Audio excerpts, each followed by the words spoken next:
Welcome to Kiss the Reviews. I'm Armando. That's Corey. And today we're doing 1986's Aliens. If you want to follow Corey or I on Twitter, I almost said Facebook for some reason. What are we, 40? You can follow us. You can follow me on Twitter at Junior D's. You can follow Corey at Idle Poncho. And let's dive right into it because this was a long movie. It was so long. I even watched the special edition because I was like, I'm going to watch new stuff. Every time I do this, I get burnt. I was this close to watching the special edition. I just went, no, you know what? I'm just going to watch the 2 hour and 17-minute version. And this, kids, is a great example of why he's smarter than me. You're right. So, yeah, I didn't watch the Godfather length version. So we're good to go. I would have had more notes. But this movie, Aliens 1986, stars Sigourney Weaver as Ripley, Michael Biehn as Corporal Hicks, Paul Reiser as Burke, Lance Henriksen as Bishop, another Bill Paxton sighting as Private Hudson, and Carrie Henn as Newt. Okay, we'll start there. I didn't like the name Newt. Should we call her Moosely? Okay. So, this movie, also a James Cameron joint, opens with Ripley, who's the only survivor from the original movie, in a cryogenic sleep with the crew's cat, Jones.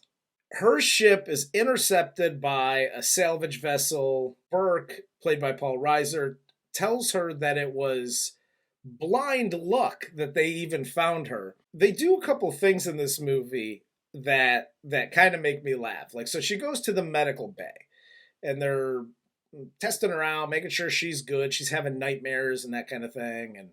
And they immediately take her, like, I don't know how much time lapses, but it's not much. They immediately take her to get debriefed. She's insurance inquiry? Yeah. She's explaining what happened in the first movie. She should have just given him the VHS tape because it would have explained a whole lot. She should have Spaceballed him. Get me the video cassette of Spaceballs the movie. Yes, sir. Spaceballs! Yeah, exactly. So she explains what happens. They don't believe her. The analysis team, which went over the lifeboat centimeter by centimeter, found no physical evidence of the creature you described. Good. Well, this is where either they are in on the conspiracy, these people running the inquiry. Yes. For the Wulon Corporation. Waylon Jennings. Yeah, that's right. They're either in on the conspiracy or they're just intentionally ignorant.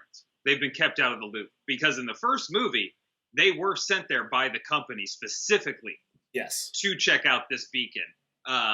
And it's kind of one of those things where the company kind of knew that something was out there. Yeah. And they just don't believe her at all that anything was out there. And my whole thing is like, dude, it's space.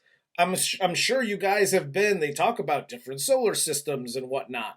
And you've never run into anything? It's just been you guys the whole time? Like, that's such a great demonstration of the hubris of humanity, which I apologize for the alliteration. That was disgusting. Alliteration aside, I think I'll take my chances in the tournament. They're so fucking arrogant that they're just like, you're talking about a life form that hasn't been discovered in over blah, blah, blah, explored planets. Yeah? And? Well, do you know how many fucking stars there are out there? And then you can extrapolate that to fucking planets orbiting said stars, you arrogant bitch. They go from that. They go from that to, hey, by the way, you know, the planet LV-426, we set up colonies to, you know, do the atmospheric fucking whatever. Yeah. And talk about burying the fucking lead. Yeah, I know, right? Why didn't you tell me that to begin with? She leaves, wakes up to Burke, letting her know that they lost contact with one of those colonies. Yep. And it's almost like Okay, they don't believe her that she ran into these aliens and shit from the first movie. And then we lost contact with the colony. And I don't know, maybe their ISDN line is down. Like, dude, come on. And second of all, that's first. Second of all, this lady has been asleep for 57 years. And within 2 days, you've taken her through this inquiry, and now you're asking her to go down with the Marines to check it out. Yeah, I she's can't. second in command of a starfreighter in the first movie. Yes. You, through this conspiracy to try and get a fucking alien back on Earth, are running this fucking scam on this girl, completely blame the whole fucking destruction of her ship in the first movie on her. Yes. She's waking up from nightmares. You have access to her psychological records. Burke, you fucking prick, cocksucker. How do you not know you're being set up, by the way, when somebody's like, yeah, I read your psych records. Oh, cool. I ain't fucking going. But I digress. She has been put through hell. Yes. Literal hell, is still living in it. The only job she is fit to get is driving a forklift. You're right again. They just beat the shit out of her, and then they're like, oh, hey, by the way, oh, we think you might be right. This Marine's going to protect you. Let's fucking go. Well, here's the other thing, dude. Again, she's been asleep for 57 years, and in 2 days you would basically interrogate her and then tell her that she's got to go with the Marines down to check things out. When I wake up after like a 2-hour nap, I can't even hit the toilet when I pee. Oh. This bitch has been asleep for 57 years. They're like, yeah, just get back on the thing. We'll put you in the cryo shit again. Go to sleep, wake up, and check it out. Well, let's go. Show aside, I think you should go see a urologist, dude. They send the team, the Marines and her. They put them in cryo sleep. They send them to LV-426 to check things out. The team wakes up from cryo sleep. We see Bill Paxton doing his best Chet impression from Weird Science. And I didn't think it was a whale's dick, honey. He's so epically amazing in this. And actually, all the people playing the Marines are absolutely fantastic. When the Marines come on in the second act of the movie, it's so good. Whoopie fucking do. I wanted to mention one thing that was really slick, either in the screenwriting and or the directing by James Cameron. When they're on the ship and Ripley says, you know, I feel like kind of like a fifth wheel here. I'm not really doing anything. And they're like, oh, what can you do? And she gets in her foreshadowing forklift. Yes. And starts running it, you know, like, I like how how they show her ingratiating herself with these guys. Yeah. And how she seems to be more part of that unit than Gorman does, because you never see Gorman working with anybody. No. He's always fucking off with Paul Reiser. Yeah. So I like the way they're kind of showing her trying to fit in and ingratiate herself with this group, as opposed to the other two guys that think they're above that station in life. We're introduced to all the characters. They prepare to investigate why they lost contact with the colony.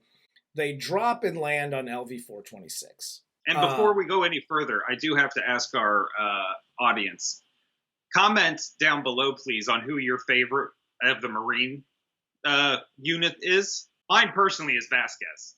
I was literally just gonna say Vasquez is my favorite out of all of them. She is so fucking badass. She's amazing. I love when they get out. I love when they get out of the cryo chambers and literally they're just waking up. Guys are bitching about the floor is cold and my feet are fucking cold and what's going on. And she's doing chin-ups on the on the bar. She's doing chin-ups and throwing burners at Bill Paxton like it's nothing. Yes. Have you ever been mistaken for a man? No.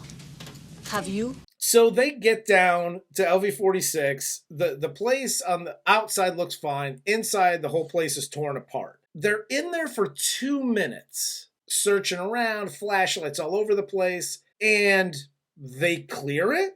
They call the area secured after 2 minutes in one section of the colony? Let's be clear.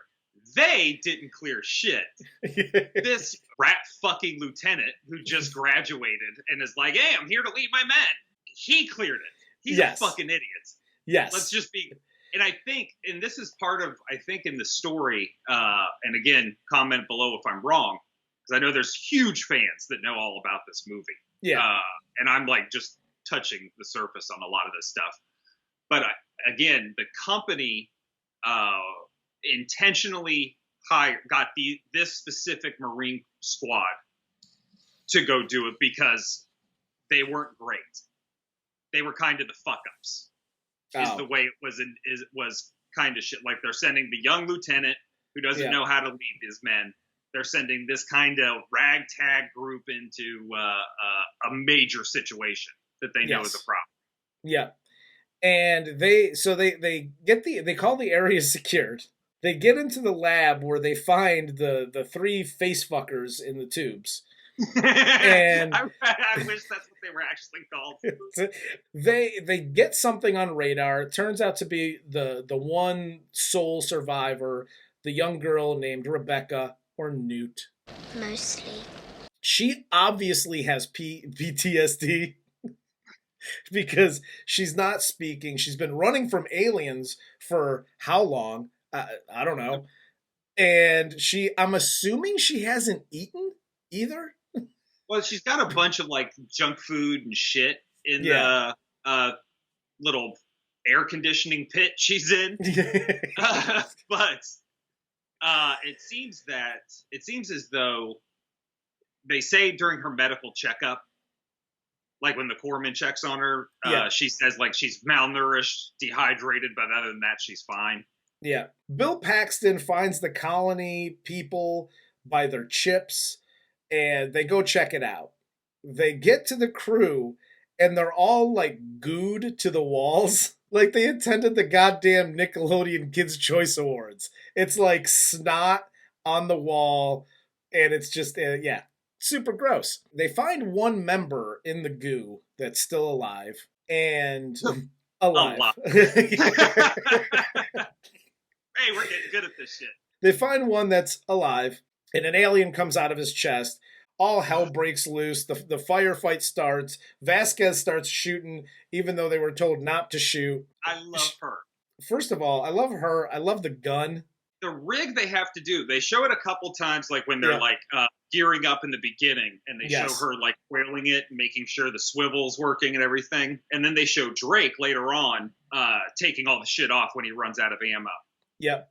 It's like a harness up here. There's a waistband and then an arm attachment. And it's awesome. But in all seriousness, if you put that on me, I would literally tip forward like a fucking cartoon.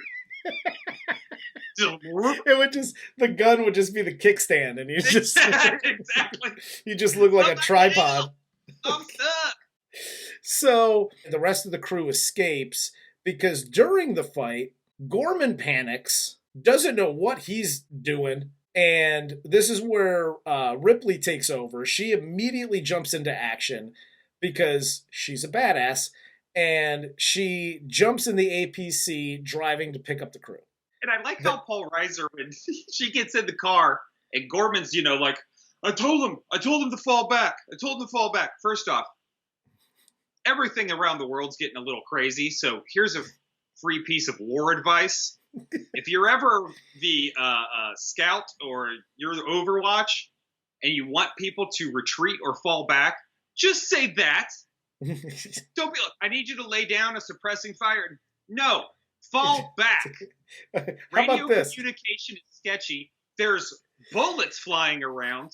Fall back. Keep it fucking simple. So after they get to the surface, they start discussing strategy. So... they discuss blowing up the area and bolting. Burke obviously gives the corporate reasons to not do that. Money, profit, synergy. And Hicks says, fuck it, that's what we're doing. We're going to bomb this place and we're going to get the hell out of here because I don't know what the fuck that was over there, but we're leaving. Yeah, Hicks is not a Six Sigma black belt, so he doesn't quite understand. Yes. The principles of synergizing backward overflow. Yes. He doesn't do faxes. No. So there's just... And after he uses grunt as an insult, he's like, "Oh, okay, fuckface. Yeah, we're gonna nuke this shit." So they start getting onto the dropship. Apparently the alien jumps onto the dropship and kills the pilots, crashes the dropship with all of their ammo and most of their weapons and all that stuff. So they're proper fucked right now. Oh yeah, absolutely. So they basically fall back and they hide out in the colony complex. Bill Paxton is freaking out, which is fantastic. He's amazing. This whole scene is great by Bill Paxton. The part that made me laugh the hardest with Bill Paxton in this movie was when Sigourney Weaver first suggests, after they've made it out, they're still in the APC trying to figure out what the fuck just happened. And Sigourney Weaver says, we got to nuke them. And Bill Paxton's reply is, "Fucking A." Oh. That's how you deliver a line, ladies and gentlemen. I was rolling. So they hide out in the complex. They have almost no weapons at this point. So they try to fortify their position. So they seal themselves in. Right after this, Newt is sleeping like under the bed. And then Ripley goes underneath and sleeps with her. Yep. They get attacked by the face fuckers. She quickly figures out that it was Burke who let the face fuckers out because he basically wanted them to lay eggs in them so he could take them back to... Well, yeah, she found out that she told Bishop to destroy all the samples. Yes. That he was going over from the two face fuckers that were alive. Yes. And Bishop said, "No, I can't do that. Burke gave me specific instructions not to. They're supposed to come back with us." Yes. And then she confronts Burke. And, of course, Burke is like, "Well, you should be smart. There's a lot of money in this for us." He's just constantly thinking about dollars and promotions. He doesn't give... He cannot physically see the forest through the trees. He is just stuck in this one mode. Yep. And so... she's like, "No, I'm pretty much going to rat fuck you on this. I'm tattletaling." Yeah. And she storms off. And, of course, as often happens in these movies, which is very frustrating, she's like, I guess the tattletaling can wait for, I don't know, after nap. You were correct. If you have information like this that's like, oh, he's clearly trying to do some sneaky shit on us. Yeah. I'm telling everybody else that's involved. So if I just mysteriously end up missing or say face fucked, you'll know why. Well, here's the thing that infuriates me. So after that, she goes, sleeps, face fuckers attack, they kill him. Then she tattletales afterwards. Yes. Everybody loses their minds, and Burke's like, in a flop sweat. Like, no, totally. It's totally not about faxes and money and profit and things. And they basically say, like, oh, let's kill him. And I love Biehn here, his line, where he goes, because it's a callback to where Paul Reiser calls him a grunt and says, no offense.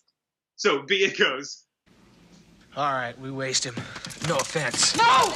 Great scene. And then the lights go out. And it's like, oh, the aliens shut off the lights. Cool. Can you kill Burke? Yeah, that takes 1 second. And then go do whatever it is that you got to do? They keep him alive, which Burke then rat fucks him again because they're going through the radar. They can't figure out. They're like, oh, they're on top of us. And I don't know where they are. I don't know. Look at the fucking ceiling, which is it's a great scene. It's a great shot. When Hicks opens the little prop on the ceiling and you see them all coming at him. And this is, it's great because they build the tension so well here. The beeping of that radar coming in constantly, and Bill Paxton as Hudson just, 5 meters, 4 meters, they're in the room. And you're just like, what the fuck? Where are they? Like, they were coming out of the walls the last time we saw them. Yeah. Where are they? And Sigourney Weaver just doing that very slow look up. and her jaw slowly dropping too as she realizes it's the only fucking place. And then Bill Paxton, of course, you gotta be fucking kidding me. Like, dude, they paced his comic relief so well. Like, again, True Lies. You didn't need to do it, Arnold, because he is providing all of the comedy in this. Even Paul Reiser isn't doing anything. No. It's all on Bill Paxton as comic relief, and he's fucking perfect. And after this, so they all open fire on all the aliens. The aliens come down in. Paul Reiser rat fucks them and leaves and locks the little door. They can't get out. Bill Paxton dies here, which was sad to see him go. He went out so awesome. I was watching this scene being like, oh, that's totally how I would be like in combat.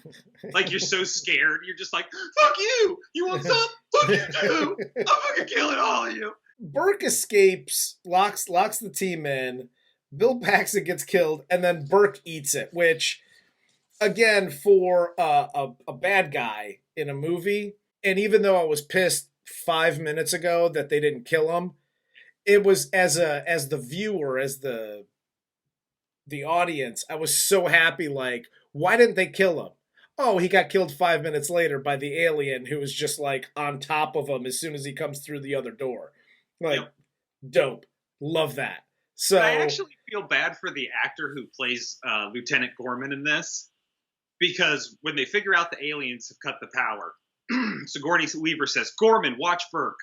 And then, of course, Burke just is like, oh, deuces. Jogs the fuck off. Like, it's nothing. It's just like, Gorman is so inept in every single way. And throughout his the movie arc is suicide. Well, I was just going to say, he's the whole fucking thing. He's inept throughout the whole movie. Newt leads the rest of the crew after this through the vents so they can get to like the little landing field to catch the dropship. And the aliens follow them through the vents. They run out of ammo, and it's Gorman and Vasquez. And I was really because we both liked Vasquez in this movie, so it was sad to see Vasquez die. But Gorman's redemption arc is just like, fuck it, we're all dead. And found a grenade. Yep, so blows it up. And again, this goes back to why I don't like kids in movies, and especially in horror movies or suspenseful movies, because he lets the grenade go, and what happens? Newt falls through the thing and down the chute like baby Jessica, ends up in the well, and now they have to Hicks and Ripley have to stop their escape because they got to go find the girl. And I'm like, God damn it. And not to be whatever, but I would have just left her there. Yeah, it's because not my fault you don't have the core strength. Here's You the been eating problem. more protein instead of just pounding fucking M&Ms like an asshole while you were an orphan. Here's the thing. Earlier in the movie, Sarge and Dietrich get captured by the alien. And they're like, oh, it shows that their vitals, like they're still alive. And Ripley's like, yeah, they're alive. You know, like... You can't help them. They're being cocooned. Yes. Literally, as they're trying to save Newt, the alien takes her, but she's like, no, totally got to save this bitch, because even though she's being cocooned, I'm like a surrogate mother, whatever. That was literally the only thing that really pissed me off. I'm like, dude, cocooned, deuces. Have fun at your Nickelodeon's Kid Choice Awards and getting slimed. I'm heading to the dropship. I'm out of here. I've already been through this once. You forgot, though. They're cocooned mostly.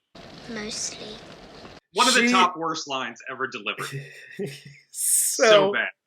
They get to the dropship. Bishop brings the dropship. Hicks and Bishop and Ripley fly into the atmosphere processor that's about to be like overloaded. Ripley goes in to try and save Newt. She finds her after like going through a whole maze of shit. Yeah. Well, she at least has the tracker. Yes, but then she finds the tracker. It's right. Like, oh my God, I can't find her. And then we get the, Daddy from Commando, and she goes and runs and finds her. She pulls, all the goo off of Newt, grabs her, and as they escape, they find themselves in the egg room with the queen alien.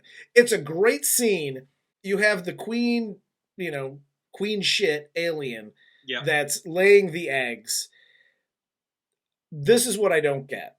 She threatens the eggs with fire, and the alien's like, dope, don't threaten my eggs with fire. I'm just going to let you leave.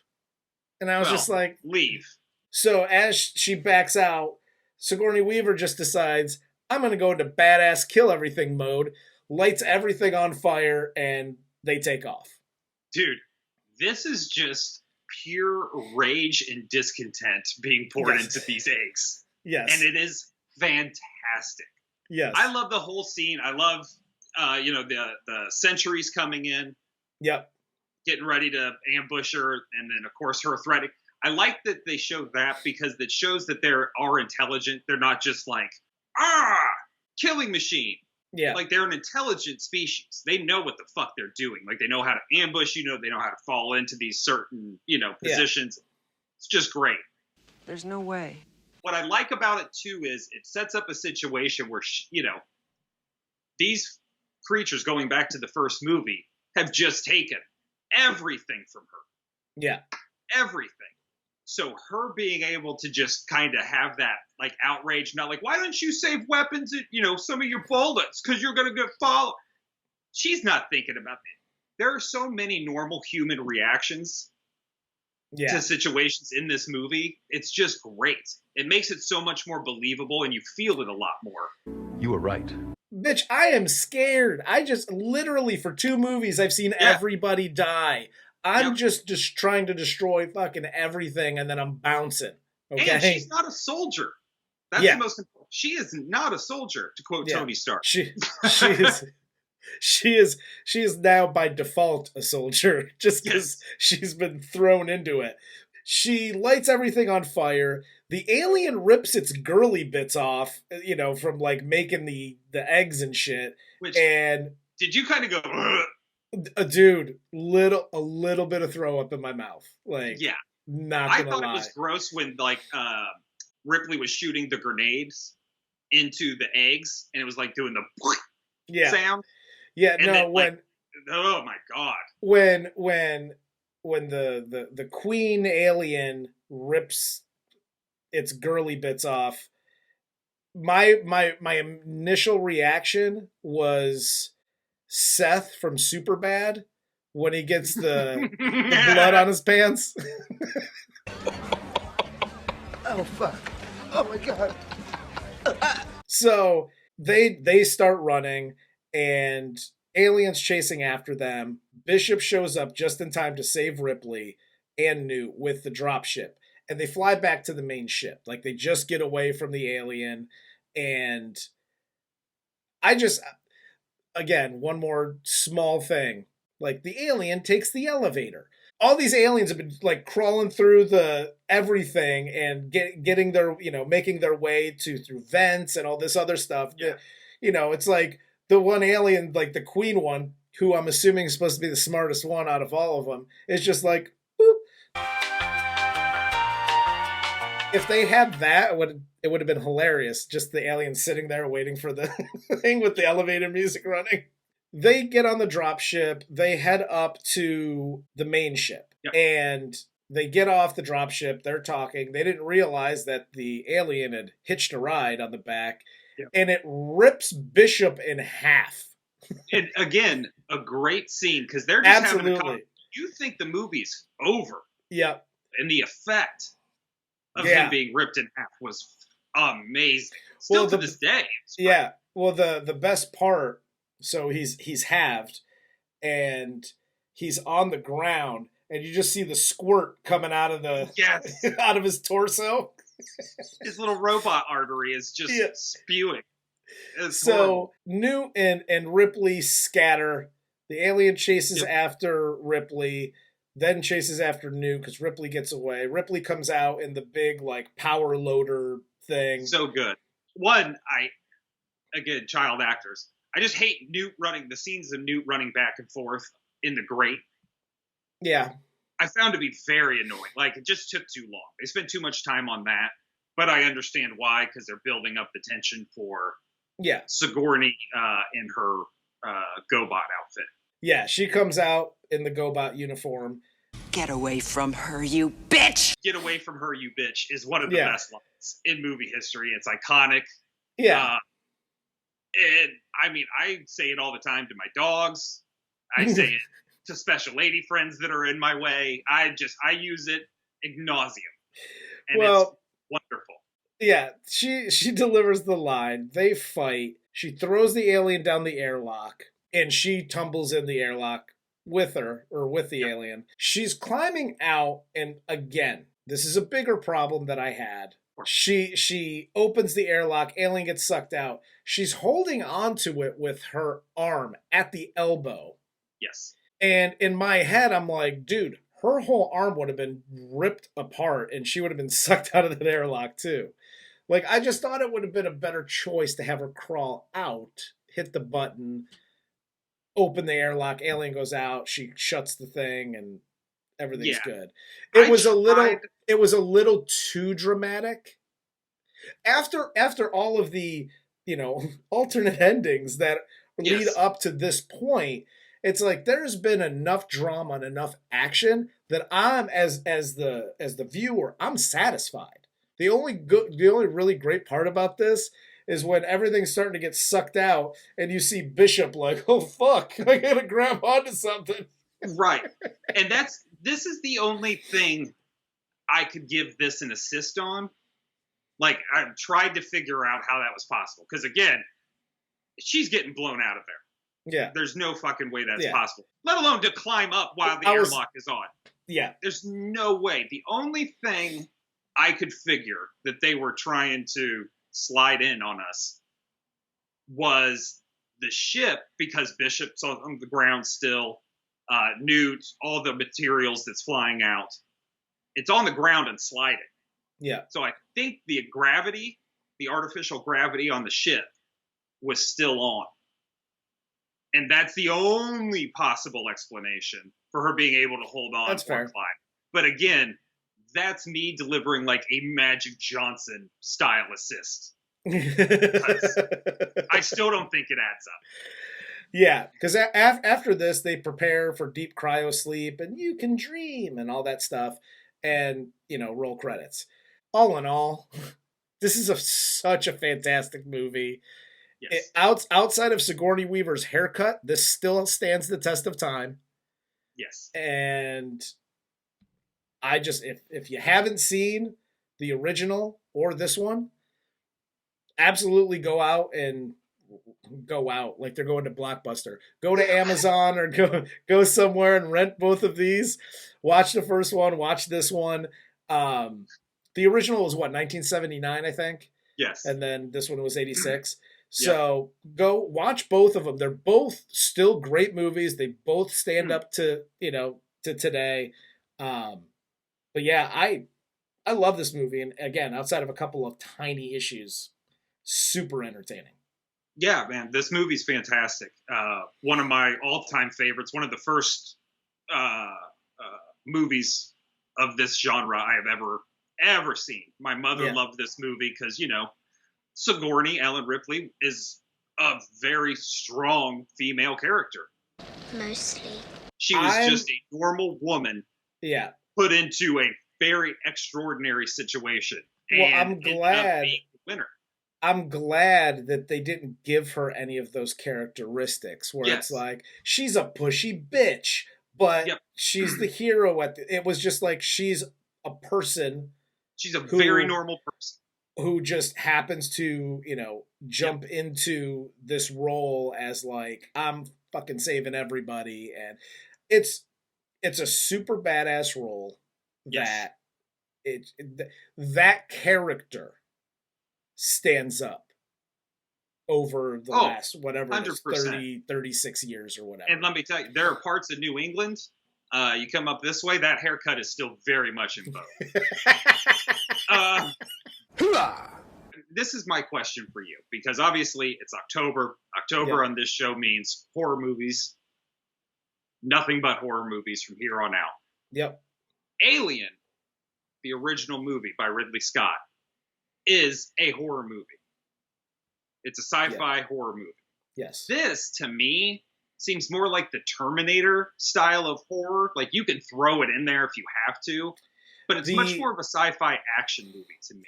It is a sci-fi action movie, but when what separates it from Terminator is as soon as you add an alien to this, and not like, little gray people, but like a monster, which is what these aliens are. That's what makes it, and the drool and the acid and, it kills people. That's what makes this sci-fi horror to me. Okay.